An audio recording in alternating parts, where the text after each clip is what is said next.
Hey yo, PGH Comic Expert here, coming at you this week with a huge haul. Little late on the delivery of this video. I've just been crazy busy on the weekends, which is usually when I shoot. This is probably going to be an express video because this is right before I need to start getting ready for work. So, a lot of books. I'm going to go through this as quickly as I can, as comprehensive as I can as well, so you guys understand what's going on here. And for starters, I want to show you. I have an epic haul, comic book haul from my.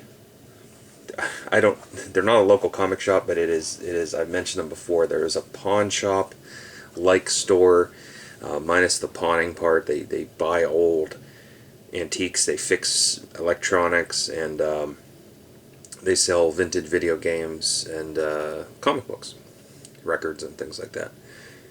So they had a sale. Still have a sale going on. I'm going down there again today. This would be Wednesday the 2nd. And I'm going to see if there's anything I missed, because he still has a lot of books. So while digging through the boxes, I found this one here, Blackest Night #1 for The Flash. Last video I believe I showed you Wonder Woman, and I'll go through these quickly because, like I said, I got a lot. So we did get the whole Blackest Night Flash. That's book 2. Book 3 with Flash as the Blue Lantern. I love that cover. Haven't really read Blackest Night. I'm being told I need to. Also picked up Blackest Night #0. This is free comic book day. I believe that is the first Blackest Night, I think. And looks like I'm cutting off the cover here. Let me hold up just a little bit. There we go. And then see, we got Blackest Night #1 with the Black Lanterns. That's pretty cool. That's a pretty cool cover. Let's see. Avengers vs. the X-Men #4. And then we had Fantastic Four versus the X-Men 1 through 3. Like I said, this guy was having a huge sale, and I'm just gonna fire through these. Detective Comics $5.99. Oh, that's a little blurry. $5.99. I saw this. I think it was either the Madman or Vin Crew, or it might have even been Dawn Comic Book Junkies video, but they had this book on here and it had a weird cover, and I saw it in the bin and just grabbed it. Along with that, Batman 642 Killer Croc cover, $5.87. That's actually a pretty sweet cover for being the Copper Age. And now this is something here that I was really surprised to find, and it was part of the sale, even though he has $5 price tags on these. So I was not going to let these go, given the popularity of this comic and how quickly these books sell out. So let's just say I ended up getting 1, 2, 3 copies of Walking Dead 123.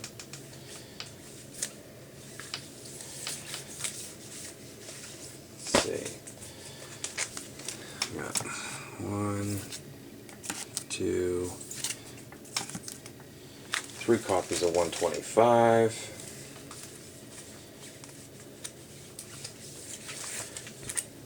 2 copies of 124.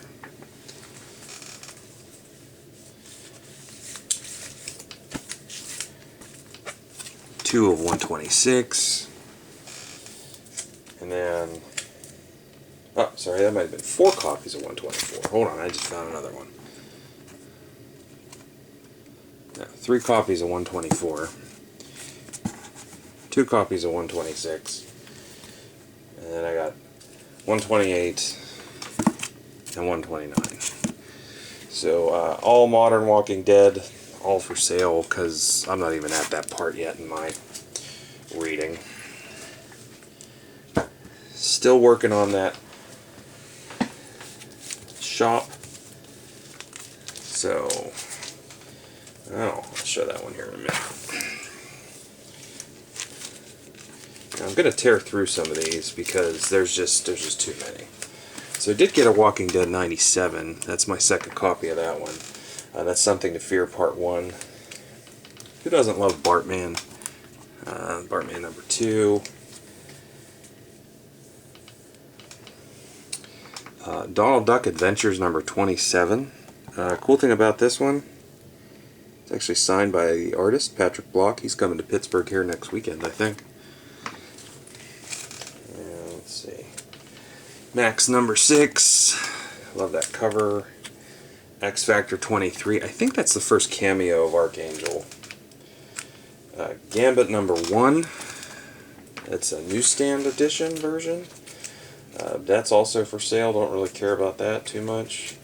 And just want to show you these because I'm not going to put all 25 books up here. But this guy had a huge collection of New Mutants. So first, let me just show you the girth of this. Look at that. All New Mutants, Volume 1, all for sale or trade. One of the most important ones in there, boom, New Mutants number 1. Anybody wants an itemized list of the numbers in here, feel free to send me a message or private message on Google Plus or in the comments, and I will gladly get you one. But there are 25 or 20 or almost 30 books here, and I'm looking to part with all of these, so including number 1, because I like the New Mutants, but I don't really care about them. Okay, so we're still on that shop. Got a few more. There's also, let me just give you an idea of what we're talking about here. Like I said, I cleaned house. Look at that. That's the other stack. Oh, I'll show that one here in a minute, as well as that one. So I'm not going to show all of these, just some ones to note. Last issue of Excalibur, Volume 1. X-Men 4 and 5. That's the first appearance of Omega Red. The Lost Scene of Clerks. Clerks the comic book. Just as funny as the original movie. I found a bunch of Marvel Super Actions, which reprints Captain America and the Avengers. This is probably the only one I'm going to keep because this is an awesome Steranko cover. Marvel Super Action 13. I did get, let's see, 11, 27, 31, 35, 36, and 37. So that's all Marvel Super Action. Those are the Copper or Bronze Age reprints of early Avengers and early Captain America. Alright.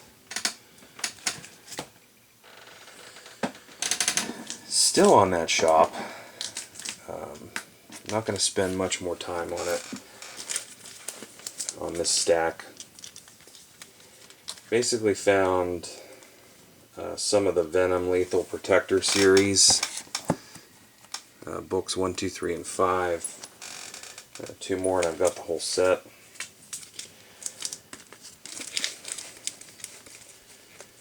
I found a run of Darkhawk.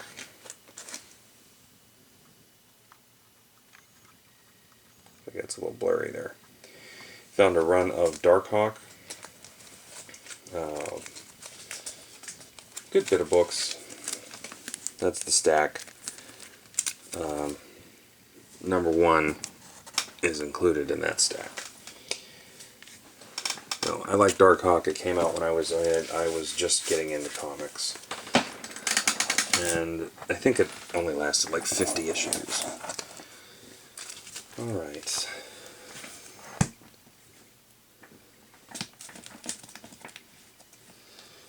So, key finds at the shop and stealth buys.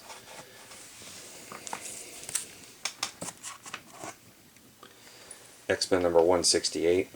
First appearance of Madeline Pryor as an adult, I think.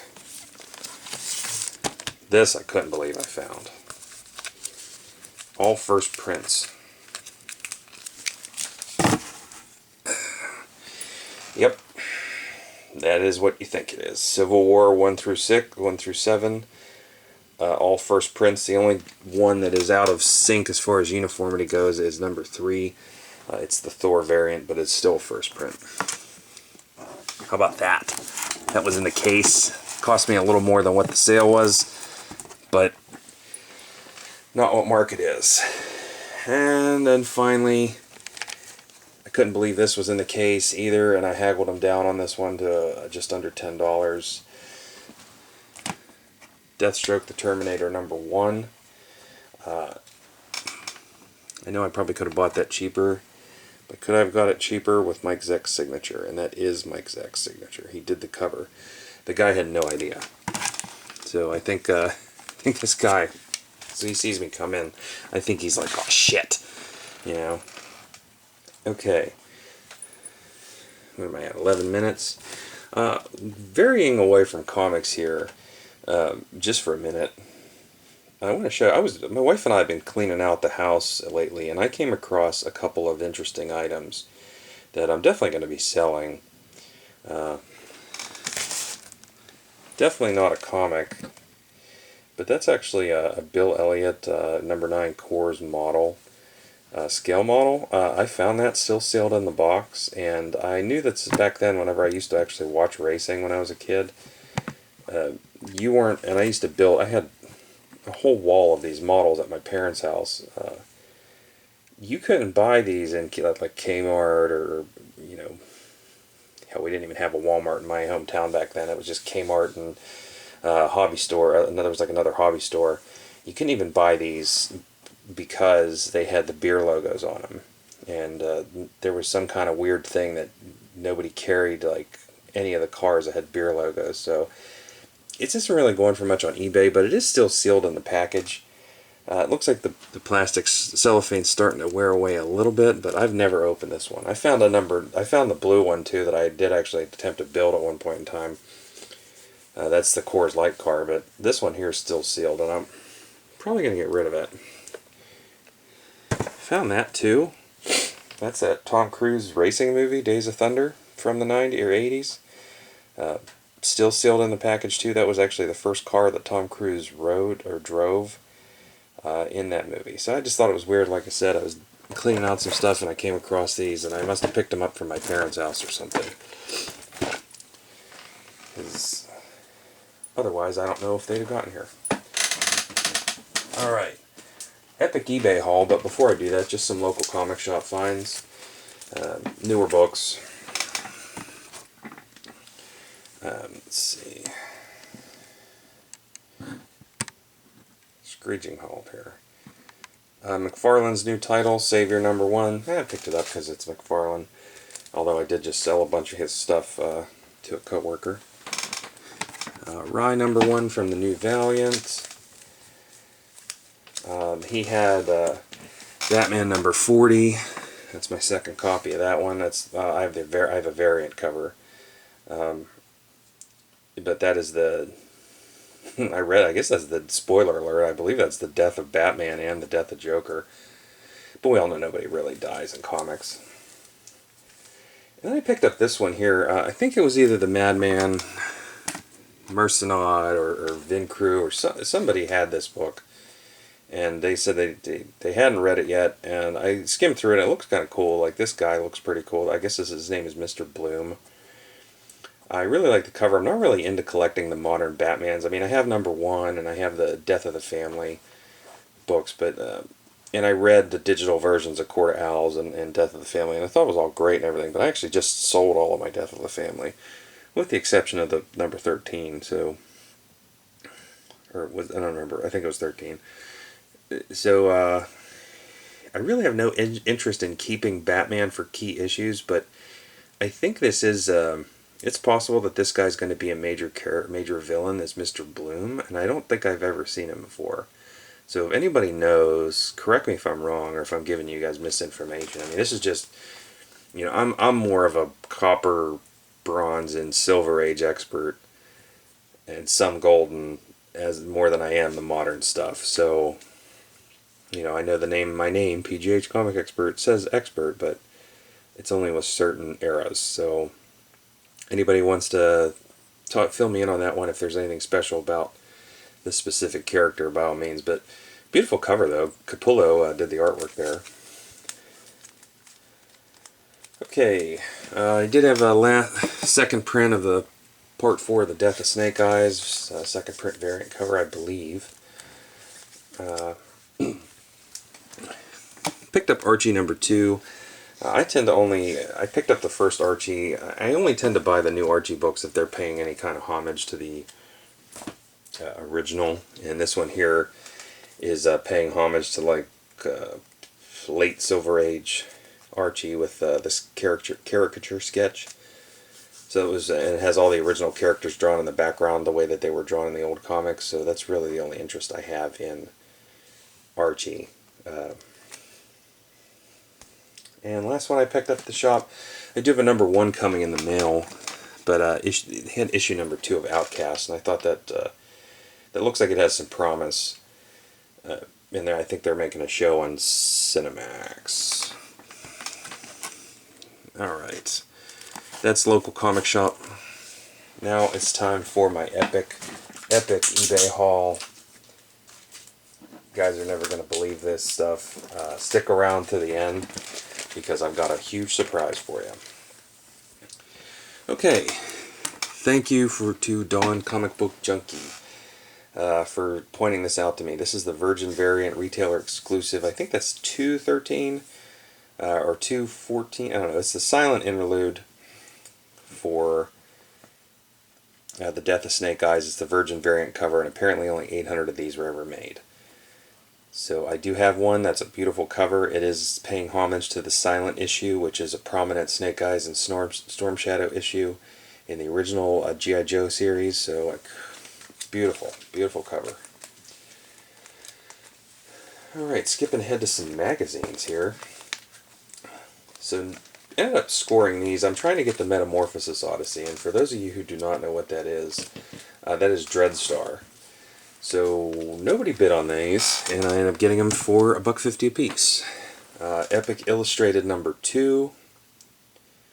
I lost out on number 3. That kind of pissed me off. That's the first appearance of Dreadstar. Epic Illustrated, I believe this is number 4. Of course, they weren't numbered. It was seasons. So that's Metamorphosis Odyssey. And this is another Metamorphosis Odyssey. This is number 8. So those are all not suitable for children, kids, comics there. And that's, you know, the first 9 versions of Epic was the Metamorphosis Odyssey, and Epic was a Marvel imprint, and this was Adult Fantasy Magazine, as it says. So there is some questionable content in there. Okay. Another good find from that same seller. Yep, the Rampaging Hulk number 1. Beautiful splash page when you open it up. I already taped it, and I'm not going to open it again. I highly recommend this book. I paid $7 for mine. I've seen it at Ides in Pittsburgh for close to 20 or more. Cannot speak highly enough about the artwork. It's Walt Simonson. I think I said his name right. Cannot speak highly enough about the artwork in that title. Alright, so talking about some hard to find altogether, but not terribly hard to find, just hard to find at a great price altogether. I ended up getting this with free shipping.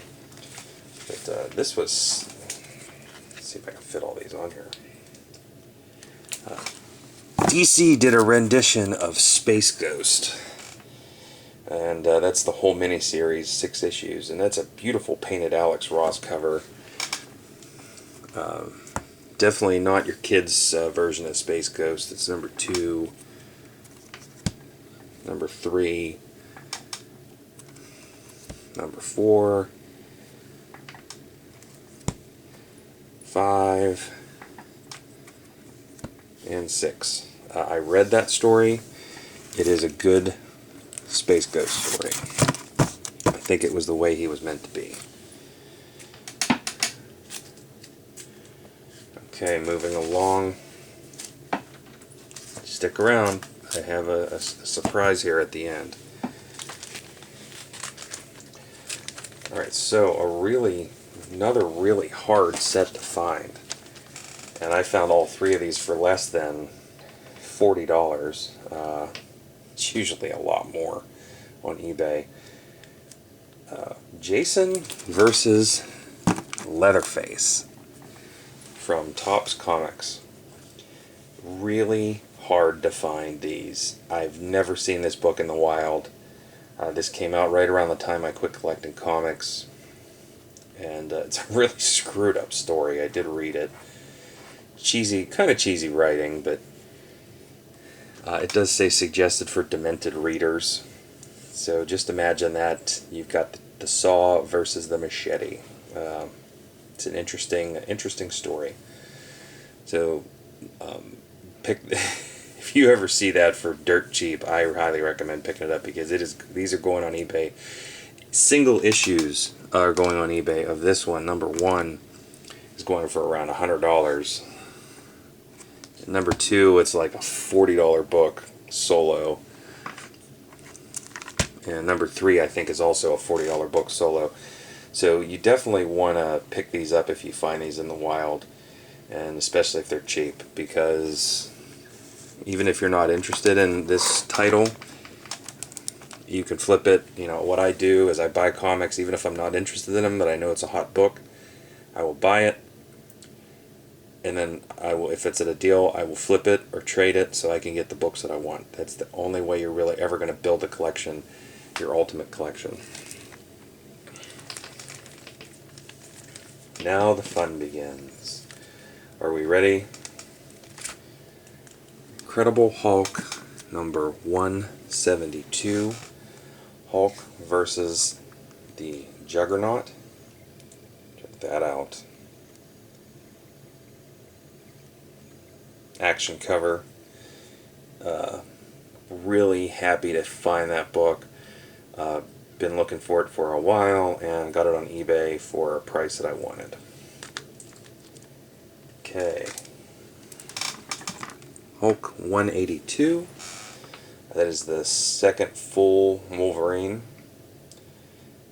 Yeah, that one is missing the value stamp. The cover is nicer than the other one I have for sale, which has the stamp in it. But I'm more interested in eye appeal than I am if it's complete. I don't give a shit. Yes, I don't give a shit about the Marvel value stamps. It doesn't affect the story. Just like how I don't care about the tattoos in the damn Spider-Man 238 with the Hobgoblin. Don't care. Pointless. Stupid. Alright. Well, I've come to the end of my video, and I have one final book to show you. And I think it's worth it, and that's why I saved it for the end. So I'm not going to delay any further. Yes, it is true. I am the proud owner of a Hulk 181. Boom! I don't even know what else to say. Book has some issues. It's far from perfect. Has a crinkle right here. I was thinking about getting this pressed at Wizard World, or send it away to get pressed whenever I send it away to get it graded. Pressing it, I'm never going to read it. You know, I have reprints of this. I don't need to open this book. It is missing the stamp. Don't care. A lot of them are. So I think the pressing will probably get that crinkle, this crease out of here up top. Might clear some of the spine ticks up. Not going to do anything about the color break here. All in all, though, I mean, this book still has a lot of gloss, and you know, I'm pleased with it.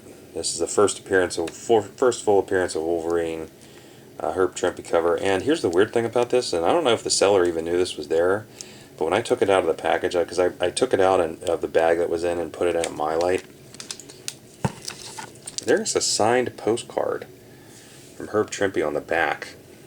And I'm going to keep that forever because Herb was in town 2 years ago and I didn't get to meet him, and I was really upset about that when I realized who it was. And, I could have got my G.I. Joe #1 signed, as well as a few others, books that I had of his, but I'm really pleased to have this. This was a nice, pleasant surprise that this was in the bag whenever I got it. So, pretty cool there. Thank you to the seller for either throwing that in there or forgetting about it. Alright, that is it. 25 minutes. That's my haul. Looking forward to the comments. Again, anybody's interested in those New Mutants books, I want to get rid of all of them. So reach out to me. No 98. I'll tell you that right now. The only key issues that are in there are #1. There's #10. I think it's the first Magma. #16 is in rough shape, but that's the first James Proudstar. So Warpath before he became Warpath. I believe I have the first full appearance of Magic. I think that's #15. That's Ileana, for those of you who don't know, as Magic. I mean, Ileana was a giant-size X-Men #1, but Death of Cypher, got 2 copies of that. Nobody cared about him until he died. There's a few others. So if anybody wants a list, no 98, no 87, no 100. But still some good minor keys in there for the New Mutants. Same with the Walking Deads, too. I've got multiple copies, so anybody wants to trade, send me some info here, and we'll see if we can work something out. Alright, thanks for watching, y'all. Peace.